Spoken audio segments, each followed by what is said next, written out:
कलाहांडी जिले में धान उत्पादन बढ़िबार लागिछि। ए वर्ष सबु वर्षर खरीफ रेकर्ड को भांगी। बरगढ़ पर जिले में यह वर्ष 61,98,000 क्विंटाल धान किणा होइतिबारु राज्यर द्वितीय बृहत धान उत्पादनकारी जिला भाव में परिगणित होइछि कलाहांडी। गत 10 वर्ष हिसाब को देखिले प्रत्येक वर्ष यार उत्पादन बढ़िबार लागिछि। गत वर्ष ठारू एथर प्राय 4 लाख धान अधिक खरीद होइछि, जहां जिला पर एक शुभंकर विषय। इंद्रावती जलसेचन व्यवस्था और अन्य योजना रे जलसेचन पाई रबी को मिसाइले धानर खरीद परिमाण प्राय 85 लाख क्विंटाल रु अधिक। किना धान को छाड़ी सबु धान मिसाइले प्राय 1 कोटी क्विंटाल रु अधिक धान उत्पादन हेउथिबा जणा पड़िछि।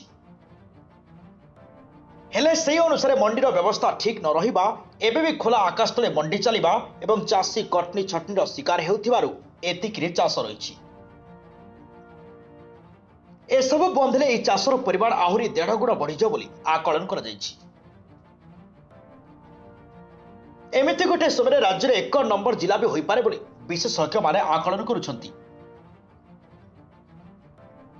सेहीपरि धान किणा और चाउल संग्रह व्यवस्था रे सरकार एते बरस पर भी आरएमसी और पैक्स को लगाई सफलता पाई पारि नाहंती। एही दुई संस्था धान किणा बाबद को वर्ष को कोटी कोटी टंका कमिशन पाइले भी निजर भित्तिभूमि टिए करि पारि नाहंती। फल चाषी अभावी बिक्रीर शिकार हेला बेले मिलर का नियंत्रण रही सबु धान किणा व्यवस्था। ब्यूरो रिपोर्ट, स्वतंत्र न्यूज 24।